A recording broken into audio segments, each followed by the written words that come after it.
I think that fight was tougher than he thought it was going to be. He had a way out and he took the way out. Did you see that the UFC had Cyril Gane and Alex Pereira facing off against each other?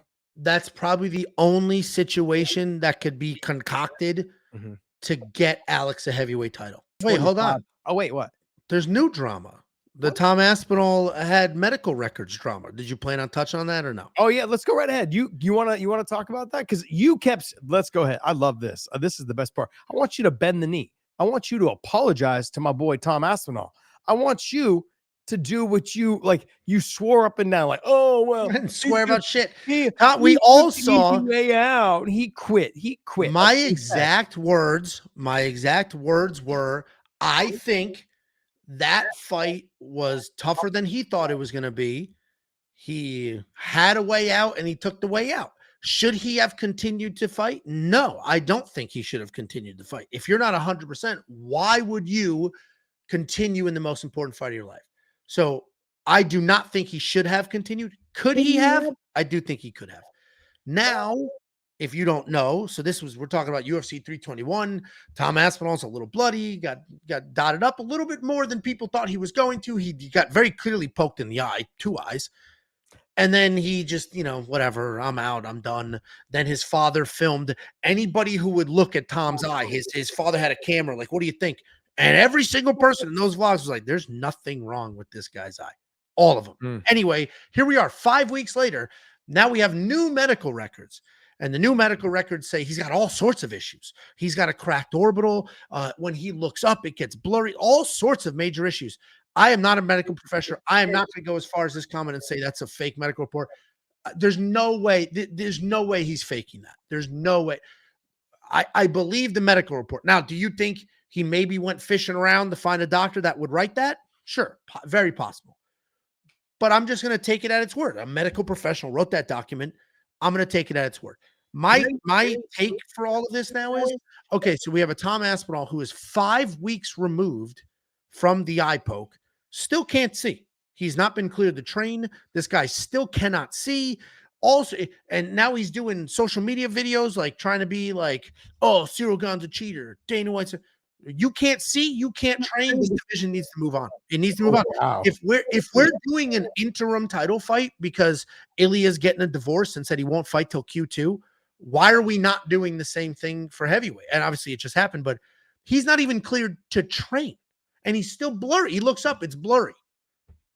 We need an interim title fight. Did you see that the UFC had Cyril Gane and Alex Pereira facing off against each other?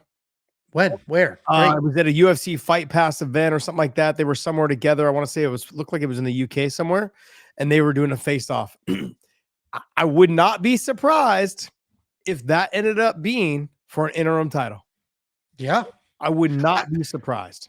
And I was rooting. So Tom, I do not think Tom is an actual quitter. I don't think Tom's a coward. I don't think any of that stuff. I do think that fight was a lot tougher than he thought it was going to be. There was an opportunity to be done with it, and he was done with it. And it was the correct choice to make. I also think Tom Aspinall and his father might be the 2 worst PR people on planet Earth. He couldn't have handled that worse. Yeah. Tell your dad to shut the hell up at this point. Shut up. Like, stop. You're fighting with random people. That's making me look stupid. I went from like universally loved to now 50-50. There's people that are die hard. Tom's the best in the world. And now there's a whole bunch of people that are like, John was always going to beat him. Like, his stock took a major hit. And he was the one who got illegally poked in the eye, all because of how he handled it, how his father handled it. The whole thing is an absolute hot mess of a disaster. This social media video he did you watch the video or you just saw the Instagram post? I just saw the Instagram. Dude, he did this whole video like, oh, I'm a bully. I'm mean now. It's like, dude, what the hell? Just be you. Like, most of your chat doesn't like me, but at least I'm me. I'm just me. I am me. More people would dislike me if I was fake. And that's what's happening now. Like, just figure out who you are, be that person. If he just said, yeah, dude, that guy's way better than I thought he was going to be.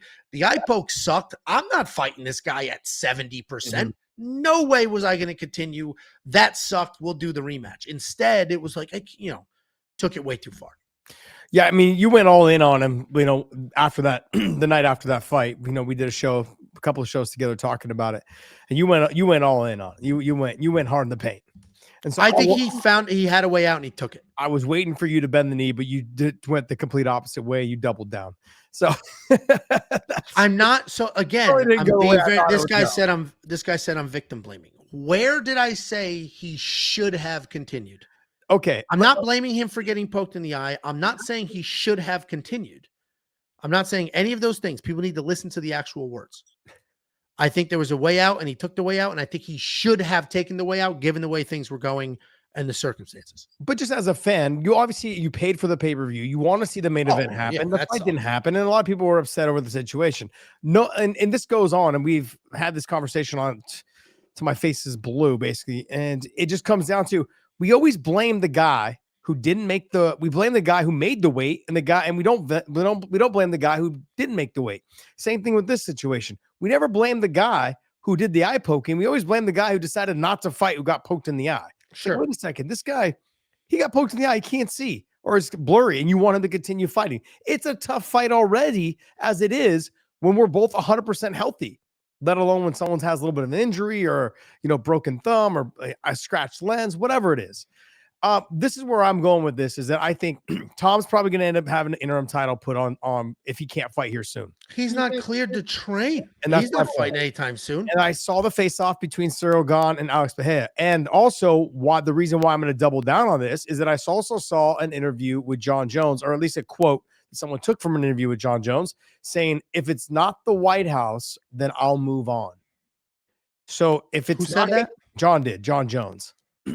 He said, if it's not the White House, I'll move on. He basically saying he'll fight somebody else, and whether another event, whatever it is. It's not going to be Tom if Tom's not ready to train. So I think what they're going to do is, I really believe that it would be Alex versus Gane. It would only make sense. I would love, that's probably the only situation that could be concocted to get Alex a heavyweight title. He could potentially be Gane. Gane hasn't looked chinny. I don't know why he would look chinny now, and he's got great movement. But Alex Pereira becoming a 3-division world champion, the first and probably only to ever do it, would be. I would love that. Yeah, because then there's also recent video footage of Alex Pereira sparring heavyweights. Who's that 6'9" dude? I don't know who that was. UFC. He was in the UFC, and then he left, and now he was with the kickboxing. What's the kickboxing? Oh, that's Robelis de Spain. He was doing yes, yep. And then he went to the what's that? Oh, that dude, that's taekwondo. Karate combat, kickboxing. I thought. Oh, but he was boxing with him. You know what I'm saying? Yeah. And so that's going to be like a Cyril Gane type matchup. Yeah. Which kind of then John saying what he said, and Tom Aspinall not willing to fight. Alex steps in to save the day because that's what he does. And he becomes an even bigger star. That's what's made him such a star. And he's fun to watch. People would love. That's the fight that everyone wants to see. I got to be honest. I have no desire to see John Jones and Alex Pereira. I have zero. I do, just because I want to see John Jones fight. I don't want him to be retired. I want to see him fight.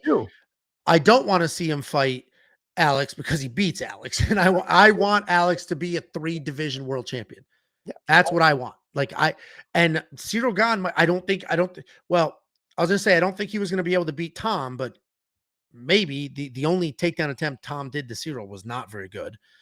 So maybe he could beat Tom, but Cyril is maybe elite striker versus elite striker and just brute force, raw power versus great footwork.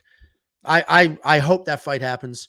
And I want Tom to be, if I had the choice between Cyril and Alex for the title or Tom and Gane rematch, I would pick Tom and Gane. I don't prefer interim. I don't prefer interim. Oh no. Or get Gane out of there and give him Alex. No. I'm taking just from a total fan perspective, and also too, the guy, there's too much legacy at stake. You've got Alex can win the 3rd title in 12 fights, 15 fights in his career in MMA. This guy's got 3 belts. Get out of here. I want to be part of history. Part of watching these fights is we get to see something that no one has ever seen. That's what's driving me these days to do this podcast. I love being able to talk about things. That's what's driving you? That's one of the things that no one's ever going to see. Or I want to be the first to see it. I want to see Alex win a heavyweight title. I would John love can it. only win 2.